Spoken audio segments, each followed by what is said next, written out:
We turn now to our in-depth look at America's student loan crisis. The freeze on federal student loan payments, which started more than 3 years ago at the start of the COVID pandemic, comes to an end next month. A recent survey finds nearly half of borrowers expect to be delinquent on their payments.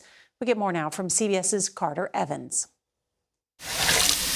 Rochelle Brooks knows the power of higher education. The once homeless single mother says college pulled her out of poverty. How many degrees do you have? I've got an associate's degree, a bachelor's degree, 2 master's degree, teaching credential, and a doctorate degree. Could you have done it without taking out student loans? Absolutely not. Now 36 and an LA public school principal, Brooks and her fiance are expecting a baby girl. But she never expected her student loan debt would balloon to more than $230,000. Oh, that is a big number. It's huge. When bills go out again in October, she'll owe $700 a month. At that rate, she'll be paying off her student loans well into retirement. That $700 a month could be food, it could be gas, it could be bills paid. Some people just simply won't be able to make the payment. Braxton Brewington is with the Debt Collective, a nationwide union of borrowers fighting to erase debts. The majority of student debtors actually have an annual income less than $75,000. In fact, 40% of student debtors don't actually have a degree because they've had to drop out of college, they couldn't afford it. Interest on these federal loans began accruing again last week.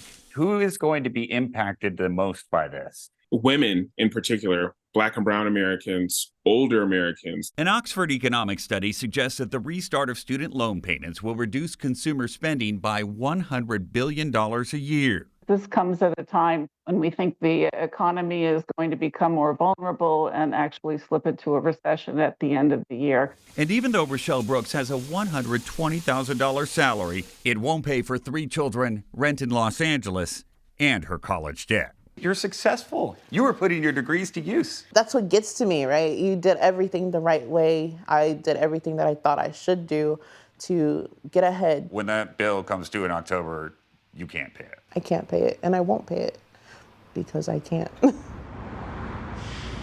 Now, right now, there's a 12-month grace period where your credit won't take a hit if you don't pay your bills, but that interest is still going to accrue. And there are some loan forgiveness programs based on your income and also whether or not you work in public service, like Principal Brooks, and that's something she's going to be looking into. Norah?